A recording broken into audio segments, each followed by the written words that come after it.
Hello, everyone. Thanks so much for joining me here today as we get to talk about one of my favorite subjects, comic books. My name is Jose. I love comic books. I love talking about them, and I love sharing them with you. Feel free to follow me on social media if you would like. Links are in the description below. I've also posted a link to the Marvel fan site that I have plot synopsis and character bios for this issue.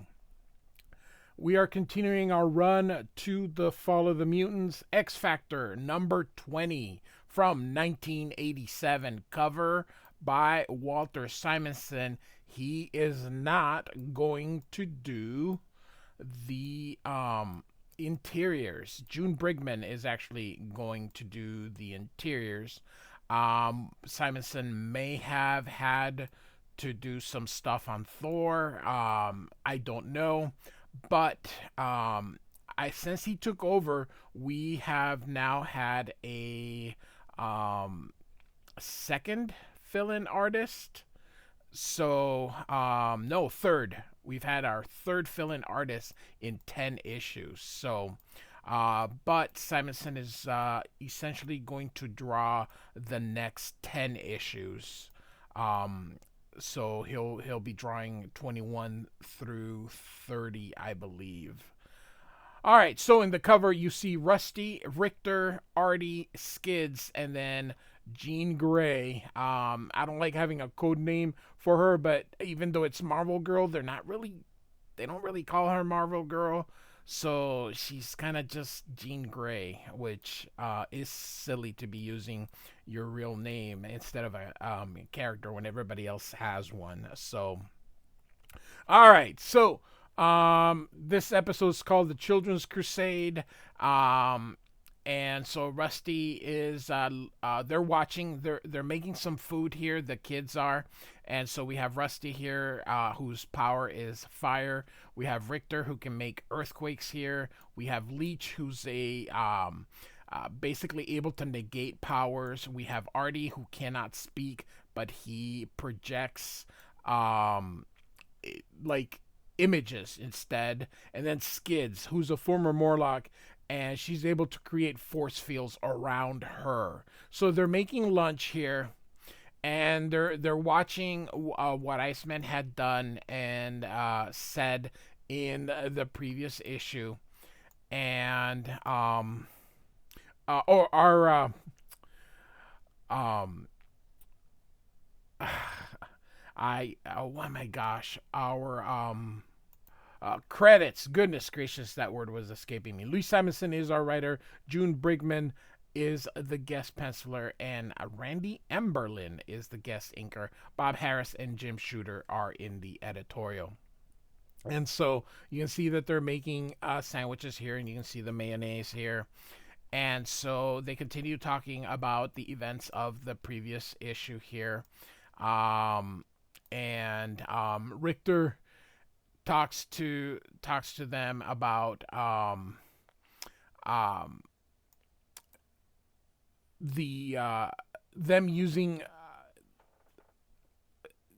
oh my goodness gracious, they are using X Factor instead of like to hunt mutants, even though it's a facade. He thinks this should be more like the X-Men. Here's what I meant about Rusty. I'm sorry. Oh my God, Artie. I am struggling. I apologize, people. I am struggling today. Artie creates mental pictures here, and you can see sardines. He wants to add sardines, and look at him with the tongue out, and she's like, "Yeah, we're not going to add that anchovies. Sorry, not sardines. Oh, I thought there was sardines. We're not adding anchovies to these sandwiches in that final." So, anyway, Skids continues about the ice mess that Iceman did here. And so, Rusty and Richter pretty much are going to have some heated words here about what Iceman told to the public when they were saving Richter on a previous mission. No mutants by their deeds. So Richter is pointing out it's wrong for their teachers to pose as X Factor, the mutant hunters, and also the bad guys, which are the exterminators. Both claim to be doing good. However, they also create anti-mutant sentiment here.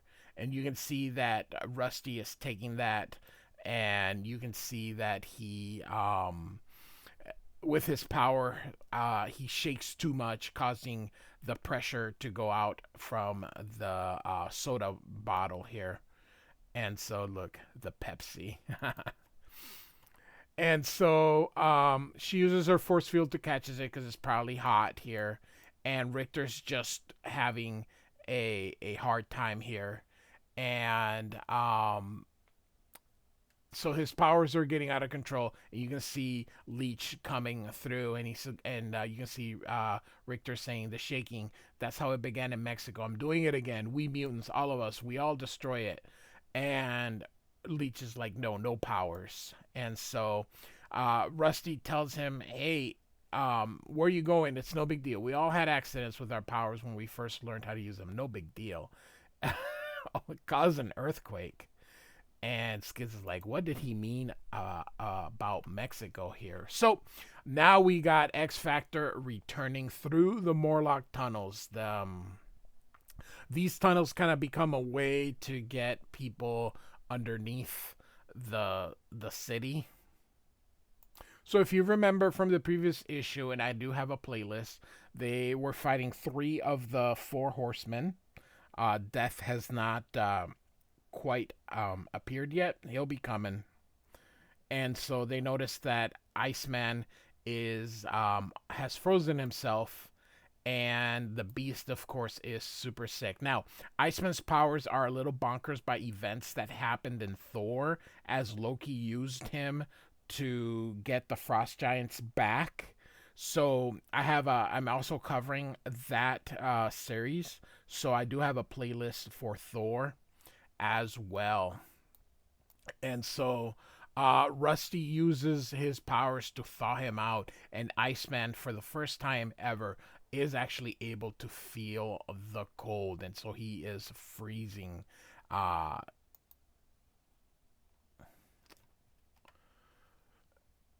so Iceman himself is feeling guilty for freezing Central Park, um, and so they had to because of the way the horsemen were, but it really has created some anti-mutant sentiment. Now, Skid says something here very that still resonates in 2025. This is so true. I think there are a lot more good apples among the humans than the rotten ones. It's just the rotten ones make more of a stink. You save the beast and maybe all of New York. Now, these 2 paragraphs that she speaks are so true. Everybody, if you spend all your time in social media, you know what a drag and a cancer social media is.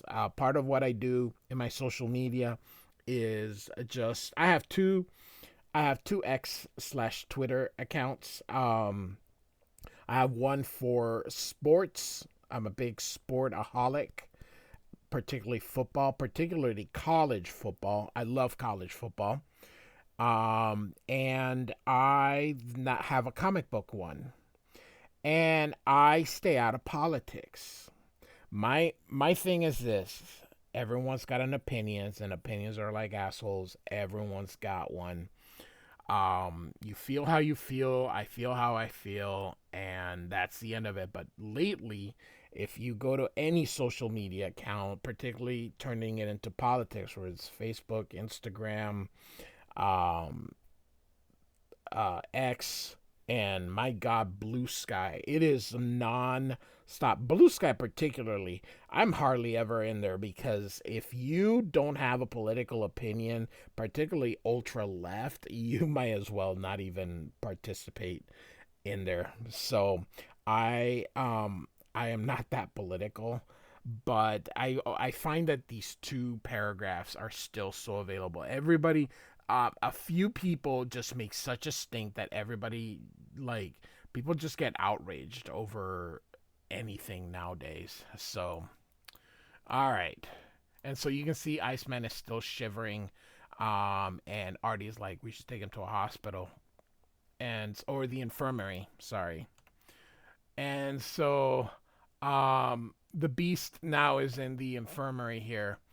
And you can see that they're like, he's freezing, Rusty says. And they're like, great, one of them's freezing and the other one's burning up.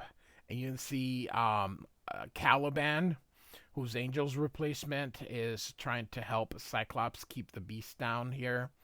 And Cyclops says, he may be sick, but he seems stronger than ever. Jean, get me a hypo. We gotta knock him out. That's a hypo, the name of the needles, hypodermic, hypo, whatever. And so she's using her telekinetic power. Leech, honey, pull your damper field in close around your body like we taught you, okay?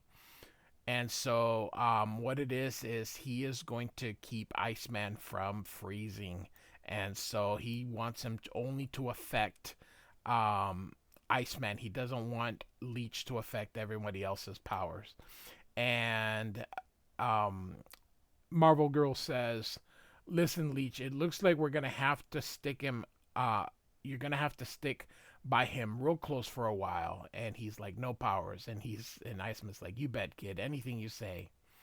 And so she says, Cameron Hodge, X Factor's public relation ace, where was he during all this? Where is he now?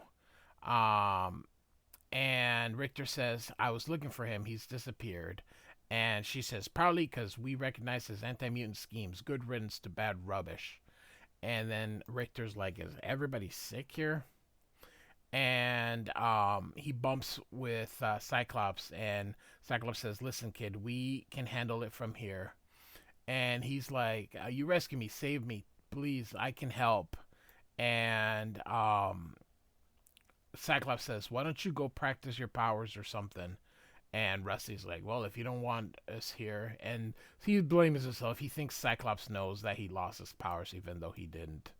And Leech was also going to leave, but Marvel Girl's like, please stay with him. And so you can almost see a little smile with it. And Iceman's like, this is such a mess. If all mutants can do even a good cause, it's destroy. Why should I bother to get well at all? So, all right. And so, of course, they're all talking about Angel, who had apparently committed suicide. They don't know yet that Angel's actually still alive here. And so Rusty's going to get the brilliant idea that they should use their powers to thaw out Central Park in order to minimize the damage that was created in the fight. Despite the dangers of anti-mutant mobs and the fact that he's still wanted by the government. And so we're going to have here Richter trying to talk him out of it. But you can see that Rusty is not quite happy by being talked out of it, and he calls Richter a coward. So these two kids are gonna go in blows here, and you can see Richter hits him and is like, "Who are you calling a coward?" And so now the two of them are fighting, but here comes Marvel Girl, and she orders them to go to bed. So that's what you do with kids and hormones and all that kind of stuff. So, all right. And so that night, Richter lays awake, having considered that Rusty is correct for calling him a coward. But he has been afraid to use his powers since that terrible incident in Mexico when his powers went out of control. Meanwhile, you see Artie here, and he wakes up crying, and he's thinking about Rusty. So he's gonna go look for him here, kind of to snuggle. And when he finds the bed is empty. So we see Rusty has gone to Central Park here. So he's taken aback by the enormity of the task that he has to do here. So he decides that he is going to have to try and thaw all this. And so the snow starts to fall him, and he realizes that this is not going to be as easy as he originally thought. But you can see this whomp and crack. So something is going on. and you can see that gang is what kind of a haircut is this? You can see a gun being stuck. You can see that this guy here, he he's apparently homeless, and he's like, you can't sleep in our turf without paying. And so they see this light over here, so they're gonna go investigate here. So this gang is called the Wolves here, and they think it's a mutant doing this. So he's like, look what these mutants did to our park, and so um he shoots the gun to the top, which of course would be heard by everyone. But it apparently, this is a trope. This doesn't really happen. Yes, it does. It can happen, but it's very slim, and it's mostly in places where there's a ton of snow compacted here. So he when he shoots, it causes an avalanche here, and that avalanche knocks Rusty out, and they're like, "Hey, what happened to the light?" So, how can this knock him out? Hey, it's comic books. Let's not take it too serious. So this issue sort of fills in like a fill-in, almost like um she wants Walt to continue doing the main story. So it's almost like he needed some time off. So she came up with this to try and get an issue out. So, but this really does feel like a fill-in issue. So Artie comes through. He's projecting Rusty in trouble in Central Park here, and Richter's like, who are they? And Skid sees it and explains Artie's powers here, and Richter is afraid to use his powers. He's like, we should ask Cyclops and Marvel Girl, and they're like, they can't. They're nursing those two. And so she goes, don't worry, me and Artie will manage just fine. And of course, Richter's like, oh, you can't go by yourself. Even in Mexico, the muggers of Central Park are legend. Are you kidding me? With the cartel, they're worried about muggers in New York. Get out of here. And so he's going to go and help them, but he doesn't want to use his power. He says, I'm not going to doom this city by using my powers. And so here they are in the subway. So they're going to go grab a subway here. And they come through and they see all this anti-mutant stuff in there. So they start ripping out all the posters that says, Public Enemy #1. And so they think they're doing a good job, but there's a cop. Now, I've been to New York a few times. I'm not professing that I am an expert in life in New York City, but when we rode the subways, I didn't see a single cop. Now, you can find them here and there on the tunnels, but you're telling me that I never saw a cop in any of the subway carts. So is this true? Was this just during the 80s that the cops were there writing? Because that would be a big waste of time to just have a cop walking a train. But hey. So anyway, the cop is like, hey, you're destroying city property. You're under arrest. And so the door opens and they're going to go away, and this cop gets trapped in the moving the doors don't close that fast. So off they go here. And so they go up, or they go outside, and Richter is like, I've never seen these giant buildings like this. So they're going into the frozen Central Park. Funny thing is that so I live in the Midwest, in the middle of the United States. So we have a pretty temperate climate here. And we have had days where it snows, and it snows a lot. And then the next day it's pretty warm. And the snow is pretty much gone. It doesn't linger like this. I mean, the amount of it's just it's a warm it's supposed to be warm because you can see Rusty wearing a tank top here and shorts, so it's supposed to be warm. Artie's not. Artie's dressed like this because he's trying to keep he's trying to hide, but this doesn't happen. It's just it's funny sometimes what you see in comic books. You're like, yeah, that doesn't happen, and so they see the gang members, and even they start to argue. So he pushes this guy who trips over Rusty here, and they're like, "Huh."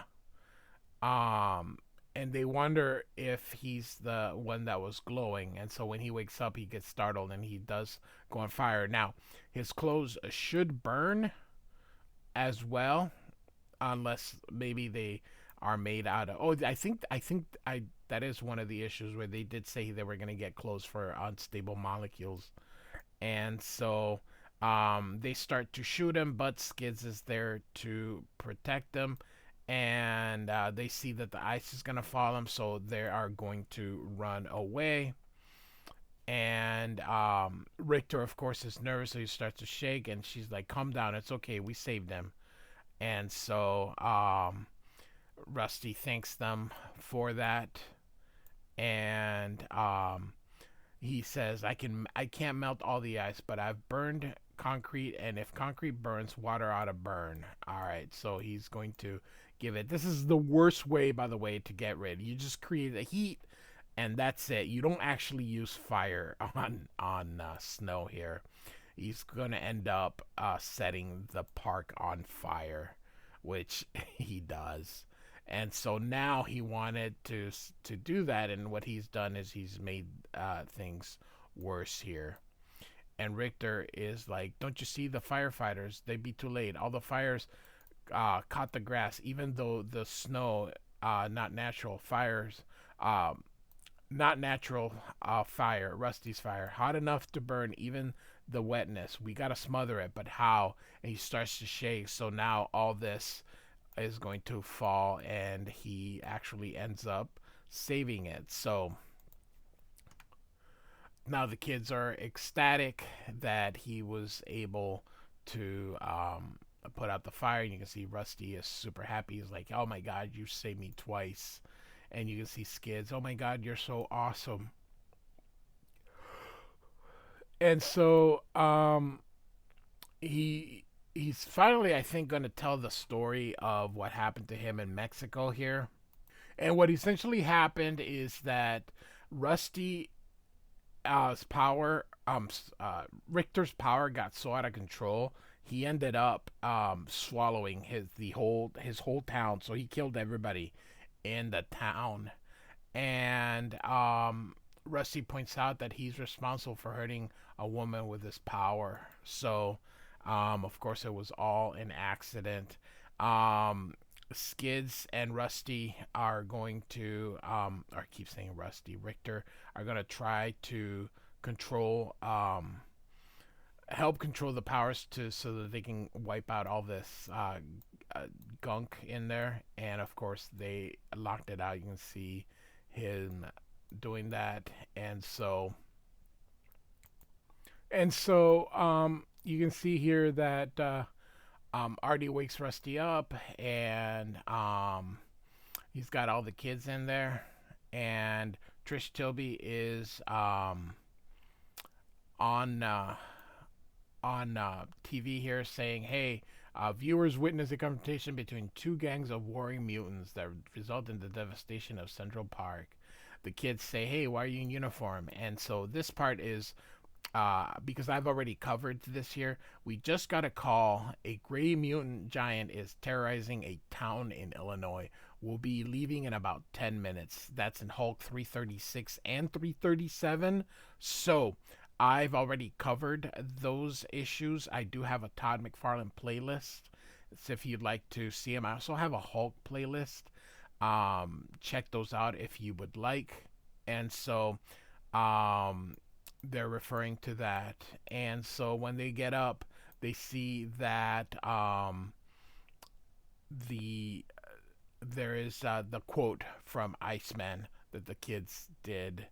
And so um, Iceman is like, oh, it warms my frozen heart. And I wonder who could have done it. And Rusty's like, mutants.